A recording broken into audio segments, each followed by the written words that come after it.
Hello, I am Bryan Stewart, Kendall Campus President, and welcome to Kendall Speaks. Today, I have a very impressive group of faculty with me, and Kendall Speaks is going to talk about our micro-internship programs. So with me today is School of Business Chairperson Alexis Portuando, Chairperson of the School of Engineering and Technology, Dr. Zhang, and Chris Kennard, Senior Associate Professor of School of Engineering and Technology. Welcome. Thank you. Like Live studio club. audience today. That's right. Nothing but the best for our faculty. So the first thing I want to talk about is let's talk a little bit about yourself. Talk about how you got to Miami-Dade College. What was your path to reach us? And we'll start with you. Thank you so much, Dr. Stewart. So I am from upstate New York, Western New York, Rochester, Buffalo area, where I went to school, my undergrad and my grad. I was a super involved student, and then I was the super involved graduate student. So I went to school for higher education and completed my degree, and then working in residence life for the early part of my career. And when I graduated from my master's in student personnel administration, I kind of was like, where do I go next? And so I moved to Florida. I was in Tampa, Florida at the University of South Florida for 4 years, and I worked in residence life. And then after there, I was like, do I go back home or do I go, to Miami? Okay, so I went to Miami. I went to the University of Miami for 3 years, continuing in residence life, and I was working with faculty there. So I got more of a connection to the academic side in that role as well. And then when I was time for me to leave UM and live off campus, I got a job as a Communities of Interest Manager at Miami-Dade College with the School of Global Business. And that was very much a hybrid role of my background in student affairs and my transitioning to academic affairs. And so then when 4 years into that position, the position of chairperson opened up at MDC Kendall Campus. And it really was just kind of a natural progression for me to get there and really bring both my passion for working with students and student success and developing strong academic programs and working with great faculty members together into one. And so that's how I got here from Livonia, New York, small town, to big Miami. Wow. Well, that's a great story, being on the student development side and dorms and that kind of thing. Yeah. And then now coming to academics. That's a unique pathway. Most people spin one side or the other. Yeah, of that, so. no, and I carry it with me. So I have a different lens when I'm working with students still in the academic side, because I know that other part to them that is, they're the holistic student. So I really do know like the other sides. That's why I feel I have a little more empathy sometimes, because I know there's more to it. I'm glad to know that. That helps me understand. I can definitely see that in the way you work with students. Yes. Well, welcome. Glad to have you here. Thank And how you. long have you been chair? 4 years? Since 2019. So we're getting to 5 years. Wow. So you're a COVID chair. I am. I was very much a COVID chair. So COVID, I was interim for a minute, and then March and during COVID, right before we went remote, they're like, "Here, sign here," and I was, it was like official then. So. All right. Well, welcome. Glad to have you. Thank you. Dr. Zhang, tell us your story. How did you find your way to Miami-Dade College Kendall Campus? Sure. Well, first, I'm trained as an engineer. I have a background in biomedical engineering, so it never occurred to me that I'll be in a higher ed administration for so many years. But this is what life takes me here. I got my first opportunity to work on a federal grant-funded project at a private university, St. Thomas University, to help improve the STEM education for elementary school students, to work with the teachers and school district. I guess I did good. So I got recommendation from the Dean of School of Science back at that time from Miami-Dade College for her recommendation to me to be able to take on a director's position for another federal grant to help students that are underrepresented in the STEM field to be more successful. And then it just kept rolling. I was grant director for 3 different all Department of Education projects. So the last one was to help students to be more successful in intermediate algebra. It is to help students more successful to be in intermediate algebra, and we were the one, or we were the guilty ones that created the MAT 1990L lab for MAT 1033. I remember that. Yes. That's where we first connected, really. Exactly. Because our first group of cohorts were business students and then moved on to health science students. So that was a 5-year project, but it's a calling from home for me. When the chairperson's position for NTech opened up, and I feel very at home. I am actually a COVID chair because I took on the position in mid-August of 2020. Oh, wow. 1 week before we came to campus. Yes. So it's been a little bit over 4 years for me at this department. So people might not even realize that, but School of NTech actually takes up 2 letters in the word STEM. We're engineering and technology. That's right. So I feel very much at home. I feel I'm still continuing with my adopted passion to help students to be more successful in STEM, particularly in engineering and technology. Of course, I also oversee architecture. I love them just as much. Well, very good. The grant part really helped you cut your teeth, I think, on what you're doing today, because there's a lot to say about running grants. And your math grant hits close to my heart. Being a math guy, I've done a lot of math redesigning, so maybe we need to team up and talk about that sometime.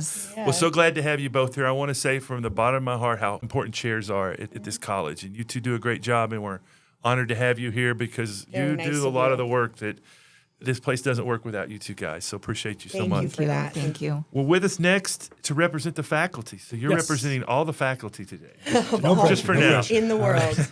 Professor Chris Kennard, tell us about your path to Miami-Dade College. Thank you. Yes, I work with, or Dr. Zhang is my chair in NTech here at the Kendall Campus. I teach networking and cybersecurity mostly. And long story short, I don't really have a formal education. As you know, in college, I was an English major, journalism major. So I definitely could say I can appreciate being able to get something like an internship experience because I didn't get that. I really had to do a lot of on-the-job training, really, which is something that I sorely missed out on. So I can definitely reach out and see to the students and express to them the importance of things like not only do you want to, go to class, but any chance you can to get out there in the field and get hands-on training, take it. Very good.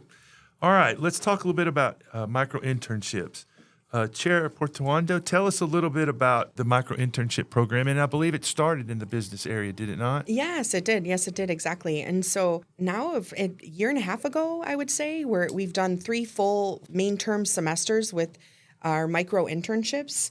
There was a need for the micro internship, and micro, I don't want it to be misleading in that it's small. It's just small in duration. So it's a 40-hour internship as opposed to maybe a 150-hour internship you might see in a full semester internship course or a more traditional internship. But the micro internship is a project-based internship experience. So it's not the get your coffee, pick up my dry cleaning internship. It's the do a specific project and see from start to finish your portion of a project that can help the company that you're with improve, move forward, etc. And so it gives the students a tangible experience to the workforce that they wouldn't have otherwise had, which is essential. We're the School of Global Business, we're a business department, and putting students in the workplace is what we do. And this is giving them that practical experience before the quote unquote real world, because they're in the real world right now. A lot of our students are working, and so this gives them something different. It might not be a position that they would have had the chance to had exposure to otherwise. And the student does this internship toward the end of the semester, right? So yeah, that's a great question. So essentially how it's structured is we have the internship linked with a course. The course we've identified is our Principles of Business GEB 1011 course. And students typically take that course their first or second semester in their time here at MDC. And so we want to get them that experience early. there's benefits to that in them taking it in the class early, is that they, they're learning like, yes, I really love business. This is for me. I want to do this. But then also the shadow side to that is that, maybe business isn't for them and they want to go into, education, psychology, or tech or other great majors that they have. So they're figuring it out for themselves then, instead of just spending their whole time in a major that they really didn't connect to.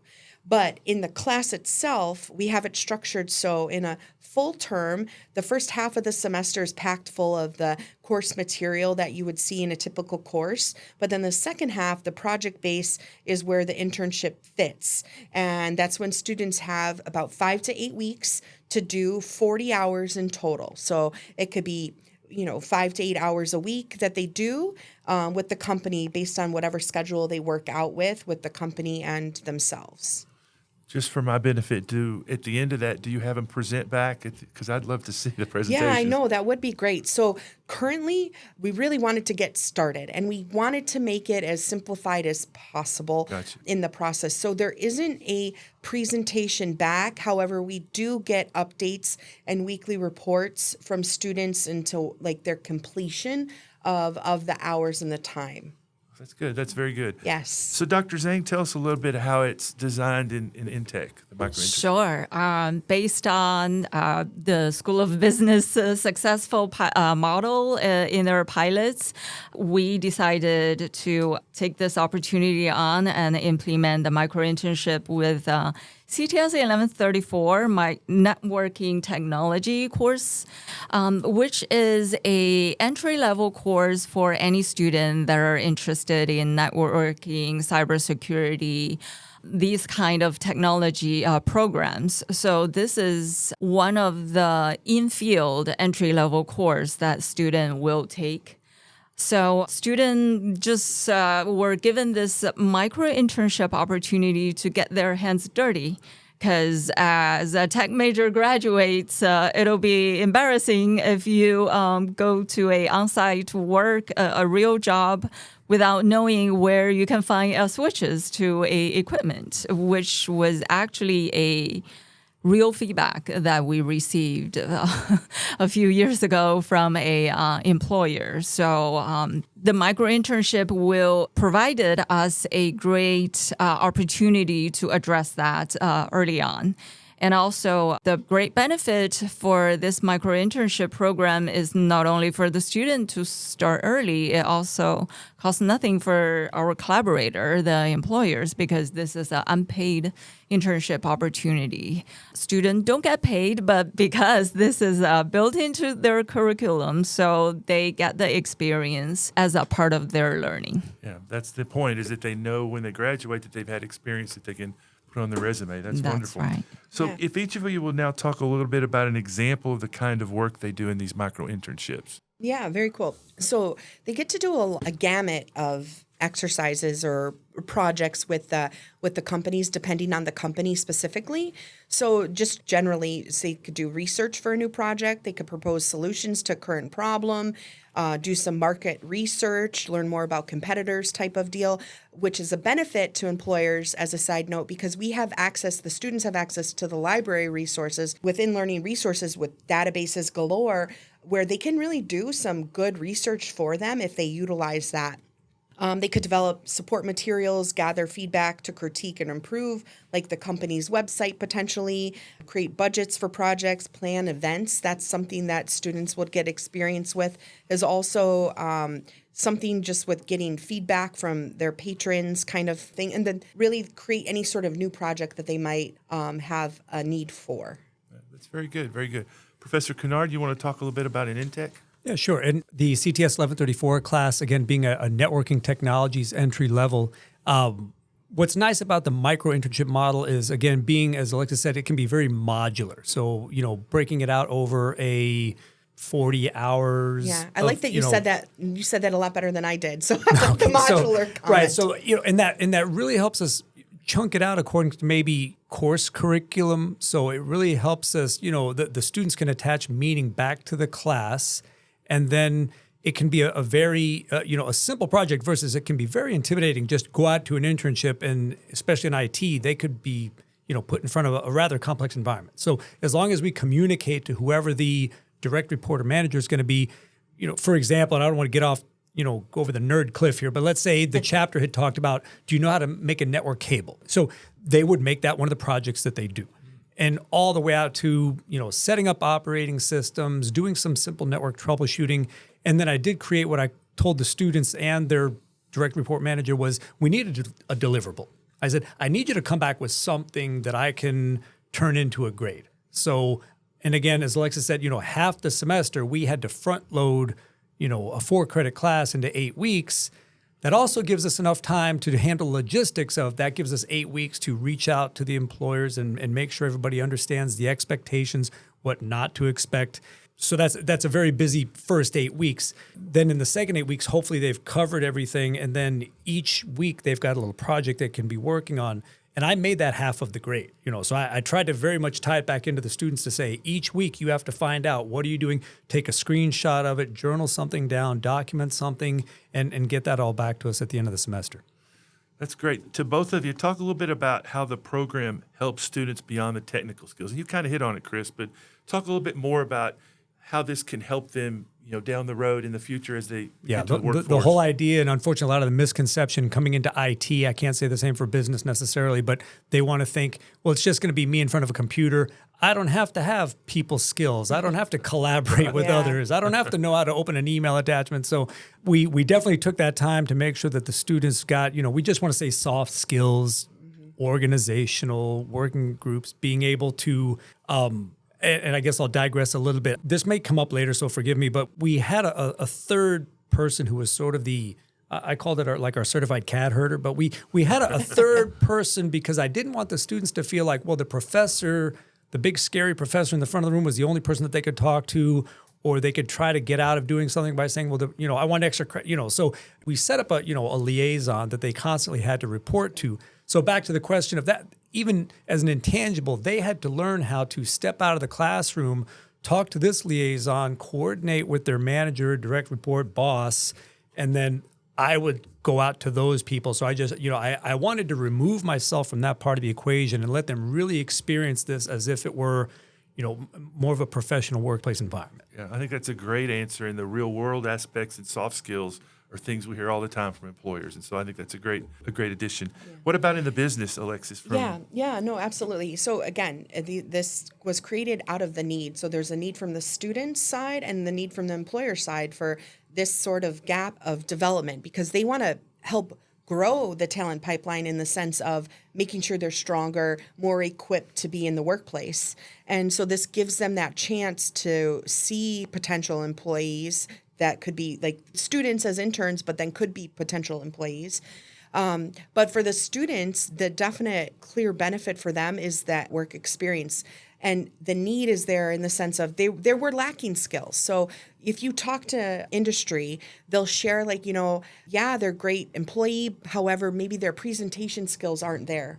And so we're doing a disservice if we're having students graduate without the comfortable or confidence to present themselves because that's what they're going to be doing. In any sort of business, they're going to have to interact and share some sort of information to some other party. And if they're not able to do that, then that's on us. And so we want to make sure we're giving them opportunities to do so. So one of our partners, Brown & Brown Insurance, they actually do require a presentation from their interns that are matched with them to work on and present to their company and their executives. So that's a great opportunity for students, and we've had great feedback and results from that specifically. That's great. That's a wonderful experience that they get. Dr. Zhang, talk a little bit about what support students get during the micro-internship. Sure. I also want to follow up with the remarks before for the prior question. So we also benefit from the micro-internship from the feedback provided by the employers. To help us to shape our curriculum based on the actual need from the business and also the community. So for the kind of support, of course, the student, just like Professor Kennard said, We have a whole team to assist the student, including the professor in the classroom. We have a designated advising staff that actually acts as the liaison between student, professor, and the employer. And also the internship supervisor on site. That's also a important key stakeholder in this. School of EdTech also have a designated MDC works staff that's designated to assist students from the School of EdTech. And before the student goes out to the employer to do their micro internship, they receive training on their work ethic, on even how they should dress and present themselves. Yeah. And definitely with business too, micro internship, it's so great. It's filled with so many benefits that it's hard to encapsulate. So they get individual resume workshops on professional development. They get headshots with the media services team here so they can have a portfolio like headshot for their LinkedIn or whatever the need might be. They have opportunities to do certifications with Hootsuite and with a Wix portfolio. So they're getting just all this the supplemental development that they wouldn't get in a regular class without the micro internship component. And the holistic support that we were talking about, we have an advisor with the academic and career advisor coach. They have one for their class specifically, so that's great attention that they can have. And so if there's any sort of issues that come up, that they have that support. If they need support with getting like transportation to these internship sites, we work to help get them a bus pass so that that's not an obstacle for them or at a cost to them. And so those are things that we do just like, above and beyond to help our students because we want them to be successful in this endeavor as it is. We know that it is additional, but we also know that it is essential. Chris, you going to add something there? One super cool benefit, but I'm just going to toot my department's own horn here, is we're able to sort of leverage the fact that a lot of former students are now working within the college's IT and networking administration. So it was very easy, well, I guess, to reach out to them and say, you sat in this room.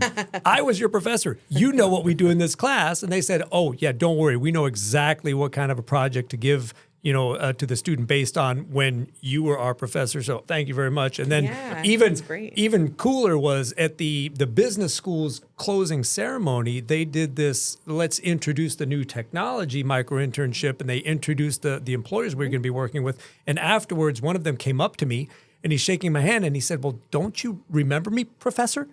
How So funny. this company, he was the CEO of his own company. He had taken some of the networking classes and decided this is what I want to do, went out and started his own company, and then hired our students to work as interns with him. I was like, this is That's it. This is the perfect. pipeline. And again, being able to go to people and say, you remember being a student, can you create projects that are going to mimic what they saw in this class?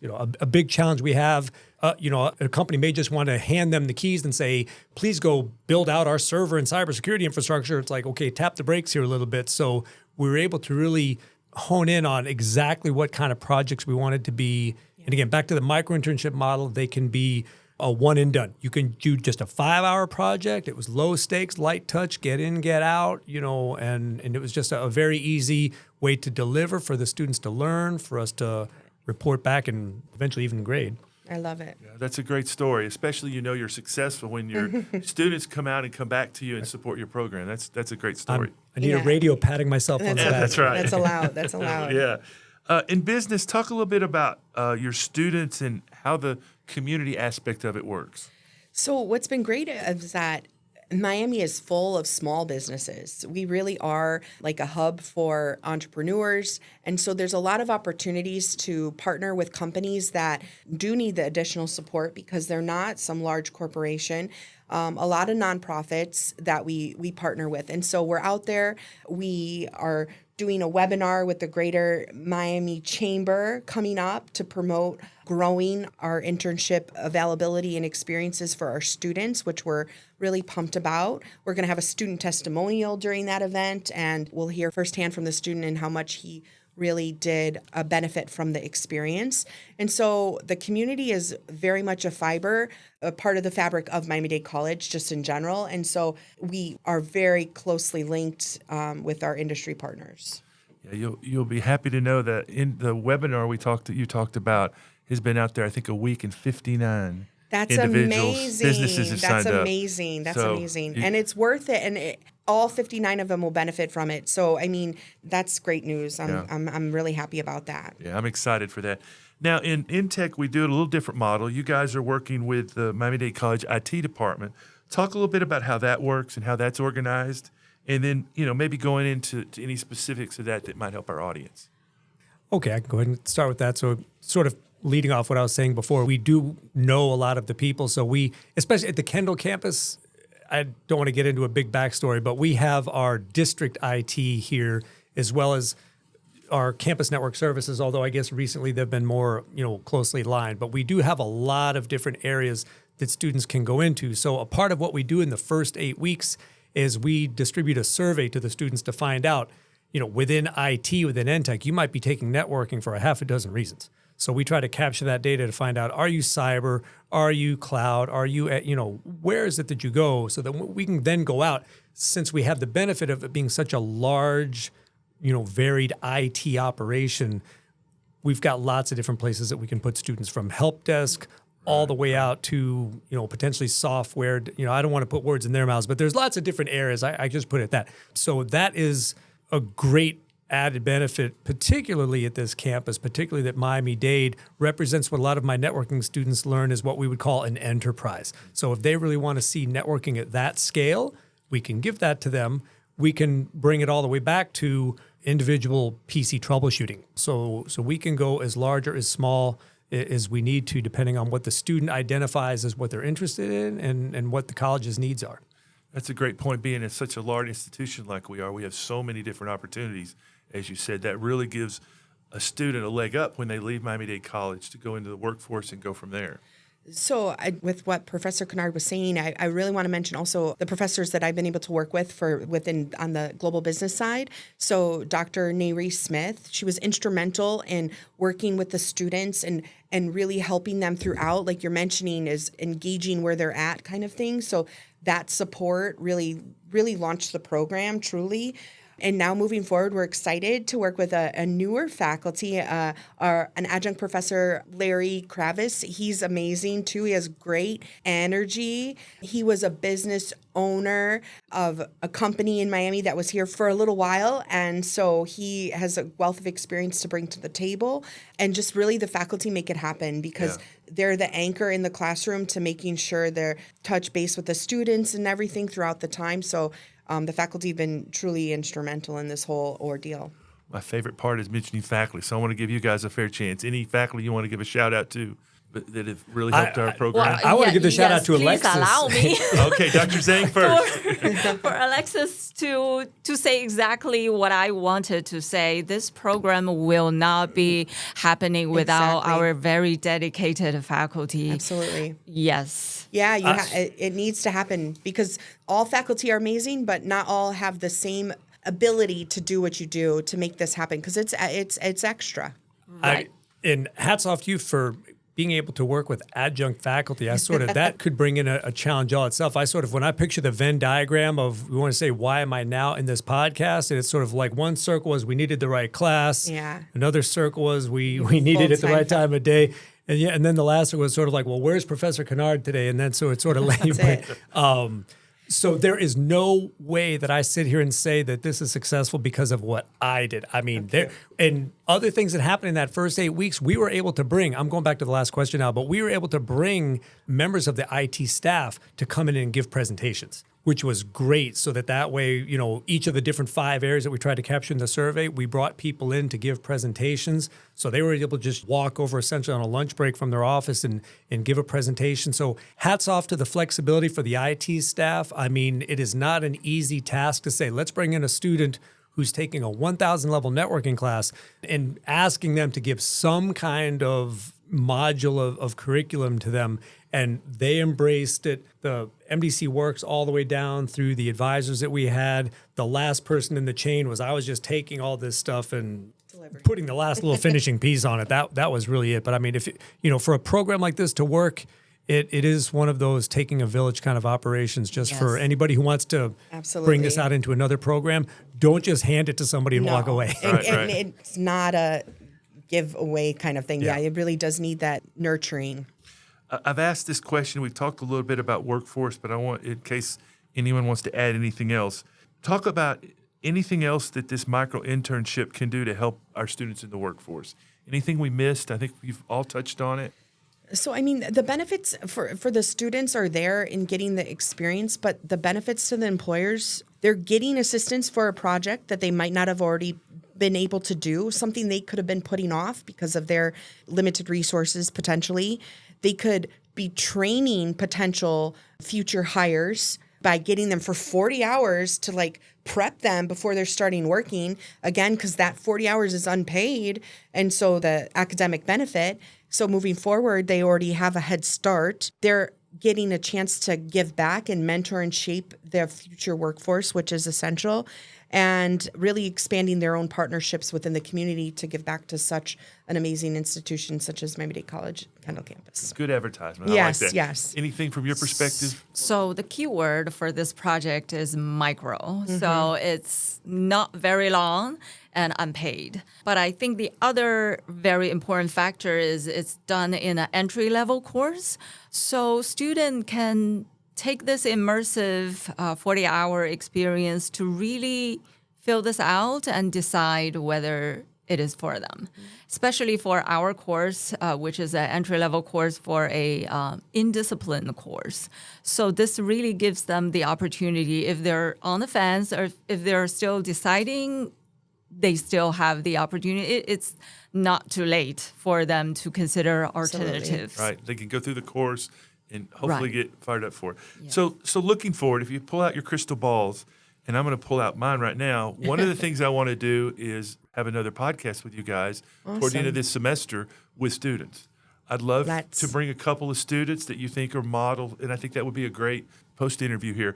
But looking in your crystal balls, if you could look at the future, where would you like to see the micro internship, in the next years, 2 years, whatever you want to envision? I can start. I was giving a presentation over the summer at a conference in Kansas City, and I put together this wonderful presentation. Then when I got out there, I realized I had everything except data. And so my PowerPoint had a lot of pictures.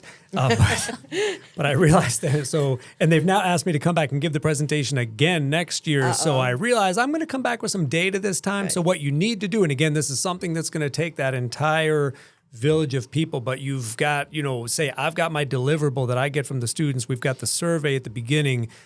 We also need to maybe have the students do an exit interview, which maybe everyone else, and I just didn't think about it until everybody walked out the door. So do an exit interview like employer with student, do an exit interview of staff with employer so that you can capture data different ways. And that's definitely where we're going to be able to work off of those lessons that we can learn. Otherwise, we're going to start this up and keep reinventing that wheel. Dr. Zhang, anything you'd like to add? Yeah, just like what Professor Kennard said, we need to collect best practices and lessons learned from our pilots.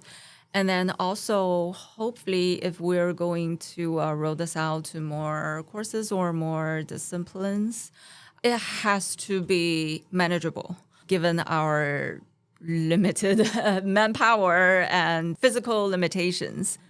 To work off of that, if we want to make this some way to recruit, because, off the record, I would say right now some of the students find out they're in this micro internship because they sign up for the class and then they get an email saying, welcome to the micro internship. We realize that now. So if we want to achieve success at scale, right, word of mouth will spread. Maybe 1 million people listen to this podcast. And we need to be able to have management at that kind of scale, or otherwise right now it's just not. We can make it work with 20 students. We want to roll this out to 250 students. We're going to have to hire 250 more, and that's not what we want. So we need to have ways to use some of the maybe internal systems that we have to sort of pull all this together, and then we can really see this go out to that next level. Yes. I feel that we're still taking the baby steps for these kind of courses, especially our class. We offer 4 different sections of this class in a major semester. And Professor Kennard is one of the 4. So students will have limited options if they want to opt out.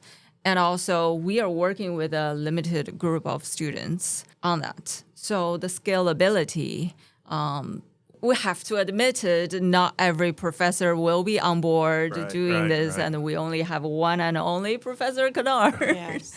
And also, I wanted to just put it out here, business and tech, we run very different courses. So eventually, it's inevitable, we are going to develop our own best practices based on our own unique course offerings. Absolutely. So yeah, we're still in a exploring Developmental stage. Yeah, yes. And I would say, this is not putting out a commercial. I don't work for them, but part of the research, I don't know if you've all heard the organization called Parker Dewey. So they are sort of the Microsoft of micro internships. So it's sort of like a clearinghouse, you might say, where an employer and a student get matched through this website.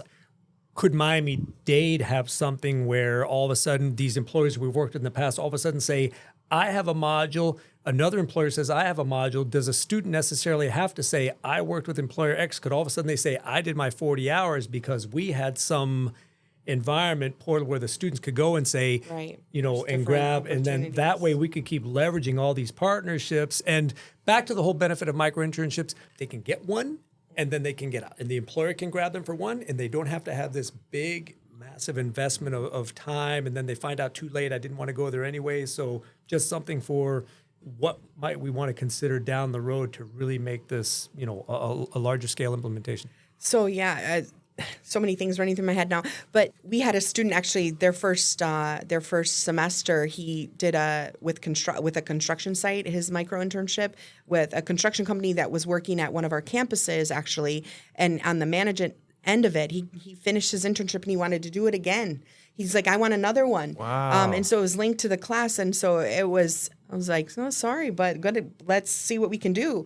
And so that was a really cool story. But with the kind of need lens here is that to make it manageable is we put a lot of investment into what we do. So we are matching our students. So myself and the advisor, we interviewed all the students in the class to see where they would be the best fit. So if I have a company that is doing events or marketing or HR or accounting or finance, then we're matching the student with that. So it's a 10-minute interview just to get to know the student and what their passions are.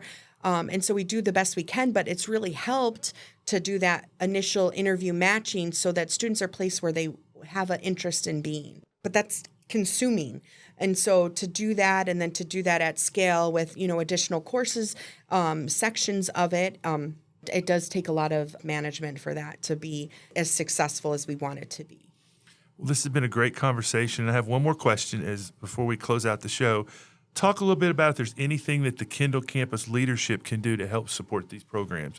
I know they're both relatively new, but I foresee them being around for a while. And as you mentioned, Chris, we want to look at what the next iteration looks like. But what can the leadership of this campus do to support both micro internship programs? Yes, and thank you. And well, you're doing it. You're helping get the connections for us to get additional companies on board, helping them to see the benefits of it, which is where the need is, because we have the students, and so getting the employers and having that strong connection is really the necessity, if nothing else, that has to be there. And so now that you're here and you're able to give a fresh perspective to it, to the chamber and other organizations to recruit, I think that's really going to be the biggest driver. And showcase it. We need like this, we need exposure. So whatever that looks like to the college, the people in this room know about it. Our employers know about it. Whoever's listening on the podcast knows about it. But let's really get the word out there. And that's exactly why this is, by the way, our second podcast. Oh, wow. Of Kendall Speaks. And this was the first one I thought of we need to get the word out. And I think marketing needs to be a part of that too. Absolutely. When we're ready, we need to talk about how to market it and go forward. Dr. Zhang, any final thoughts from your I think perspective? my colleague said it the best. Sorry. And your support, we already are feeling it, and we're in a part of it now. So we just look forward to but that's why the best things that's so coming. Great. Right. Sorry, it's been so great because we've had our Dean of Faculty, Dr. Michael Cuellar, we've had Dr. Vasquez from students. So we've had the support as we were growing it. And we're going to continue that support. Well, thank you three for being here today. Chairperson Wando Chair Zhang, Professor Kennard, thank you all for being here today. Thank It's been a you. great Thank conversation. Thank To our you. audience, we hope you've enjoyed this. I want to send a special thanks out for those that helped make this Kindle podcast.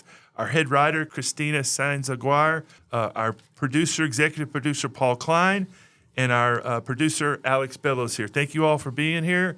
Goodbye for now.